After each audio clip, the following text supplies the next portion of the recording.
Hello, everyone, and welcome back to English Practice Every Day, the Best Way podcast. I'm Kevin. And I'm Jane. It's so good to be here with all of you again. We have a really interesting topic today, something that can truly change how you learn English. A real game changer. Absolutely, Jane. But first, how are you today? Did you have a chance to think about your day in English this morning? Haha. You know, Kevin, I actually did.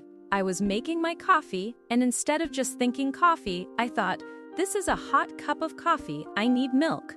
It was a small thing, but it helps. How about you? That's great, Jane. For me, I was looking for my keys this morning, and I kept saying to myself, where are my keys? I need my keys. It just happens naturally now. That's a good way to start our topic, actually. It is, because today we're talking about something super important for all English learners, especially beginners. How to think in English, not your language. It's a big step, but it's not as hard as it sounds. That's right. Many people, when they learn English, they think in their own language first, then they translate it into English.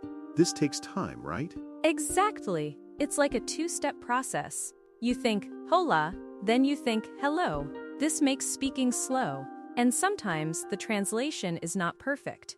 English has its own way of saying things. So, the idea is to skip that first step, to think directly in English. But how do we start doing that, Jane, for someone who is just beginning? Good question, Kevin. The most important thing is to start small. Don't try to think full sentences at first. Start with single words. Single words. Can you give us an example? Sure. Look around you right now. What do you see? You see a table, a chair, a pen, a phone. When you see these things, just think the English word. Don't think the word in your language first, then translate.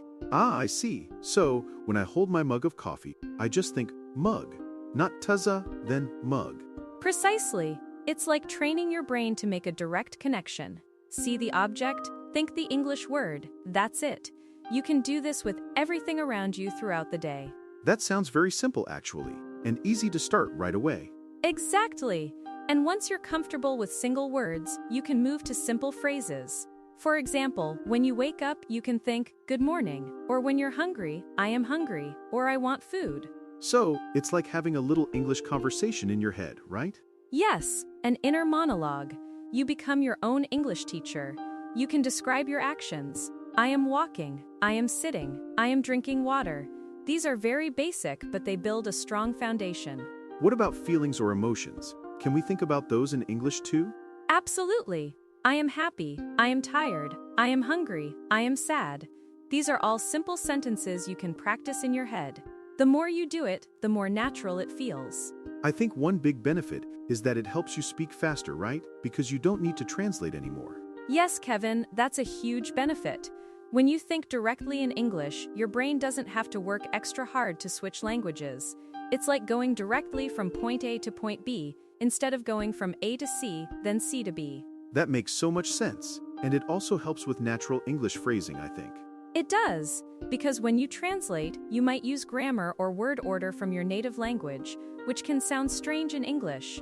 When you think in English, you naturally start to use English sentence structures. So, it's not just about speed, but also about sounding more like a native speaker, or at least a more fluent speaker.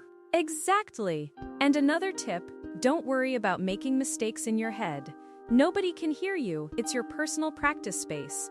So feel free to try new words, new phrases. That's a very important point, Jane. Sometimes people are scared to make mistakes, even when just thinking.